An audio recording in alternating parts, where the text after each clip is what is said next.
Hello, everyone, and welcome back to another edition of The Feeding Frenzy.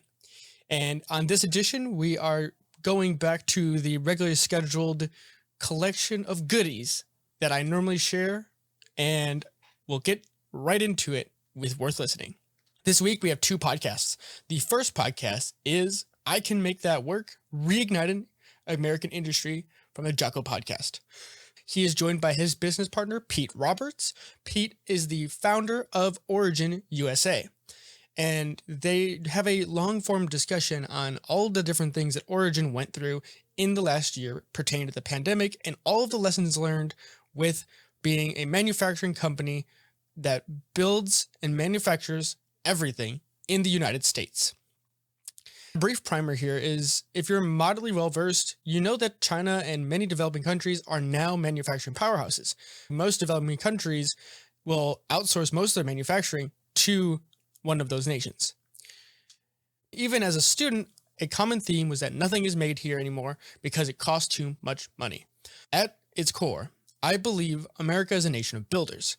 If given a reason, we can manufacture again. Just as when Ford started his car company, it was due to job demand that ushered in the middle class, which led to much of the home innovation in the 1920s. Or, during World War II, we outproduced everyone else because our lives depended on it. I think this podcast serves as a small step into giving this nation a reason to roll up its sleeves once again. The second podcast is Adam Grant, Rethinking Your Position from the Knowledge Project podcast from Farnham Street.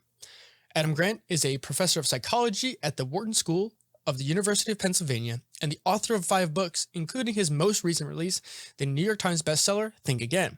He also serves as host of the Work Life podcast, a TED original.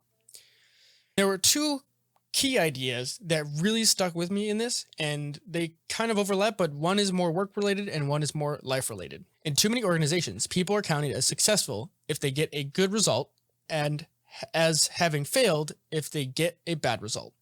I think this cannot be understated because it goes to why I'm such a believer in routines and systems and trying to create a map of what you do and measure how you do it. That's why I love wearables, because it creates a feedback loop. And a lot of times people would just get lucky and they get recognized for being lucky, but those who try really hard and have a good system in place but don't have good results immediately get thrown to the side. I think we really need to do a better job of what it means to have good and bad results. We need more resolution on what that means. The second point is think about how much time you spend in your life preaching. And this is probably more common now than it ever has been, but there's so many people who have a base that they will find a truth or what they think is truth and will argue for that no matter what. You see this in diets, you see this in workout styles, you see this in supplements you should or shouldn't take, you see this in lifestyle choices you shouldn't do or continue to do. I think the problem is that when you choose to politic, you're saying I've got a base and people are who I'm trying to curry favor with. So I have got to campaign for their approval and support. Moving on to Worth Reading, we have a somewhat different article, but more in the histories and life sciences. It's Fossilized Footprints, Push Back Humans on North America to 23,000 years ago. I found a first source from the National Park Service. So over the last weekend, articles were circulated about new fossilized human footprints that were found in the White Sands National Park. The latest research confirms that humans have been in North America for much longer than previously thought.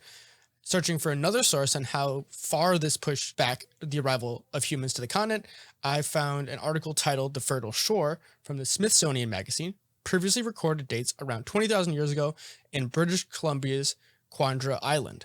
And doing a quick Google Maps, the distance between both these places is roughly 2,000 miles. To me, this adds more questions about how humans had migrated, and if they'd already gone as far south as New Mexico, could there have been a human population that settled in South America even longer? And the other part of this that I'm thinking of just right now is this also leads some doubt as to the extinction of the megafauna in North America, such as the woolly mammoth. One popular theory is that most of those animals went extinct because humans overhunted them. And if we coexisted with them around 10,000 years longer than previously anticipated, could there have been a different reason for their extinction, or more than one reason for their extinction? Worth watching is kind of pushing to the future. So we went to the past, and now we're going to go to the future with the video I'm about to share. VFX artist reveals how many solar panels are needed to power the entire world, from the Corridor crew, but specifically Ren. This video is incredibly well done in highlighting the issue that is energy consumption. The reason I find it good is that it highlights how the scope of the problem is not as simple as some other sources tend to make it. And what I really liked is the message at the end of it is Ren says the way we get to the solar punk future we should be aiming for, or rather just a away from fossil fuel future, we need more engineers to be working on the hard problems that we don't have clear answer for today. As he said in the video, most solar panels are about 20% efficient, which is good, but it needs to be better.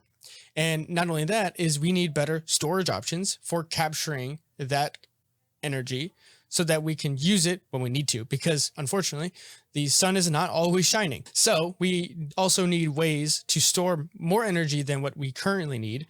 It really does a good job of showing and telling at the same time to give those who don't have the technical knowledge to understand all of it a way to visualize the complexity here. Last but not least, I will leave you with a quote worth pondering. And this quote is from George Louis Borges, a writer, and I believe generally all persons must think that whatever happens to him or her is a resource. All things have been given to us for a purpose. And an artist must feel this more intensely. All that happens to us, including our humiliations, our misfortunes, our embarrassments, all is given to us as raw material, as clay, so that we may shape our art. That will wrap up this edition of The Feeding Frenzy. Thank you all for joining me, and you can find previous editions of The Feeding Frenzy on YouTube, on the website, or as podcasts on the platform of your choosing. And you can also find our main podcast, Feeding Curiosity, on all platforms as well. And as always, I would hope that if you find any of these interesting or have other things to share related to these topics or topics that you find interesting yourself, please feel free to share them with me either in the comment section. With that, everyone, have a great rest of your week, and I will see you all in the next edition.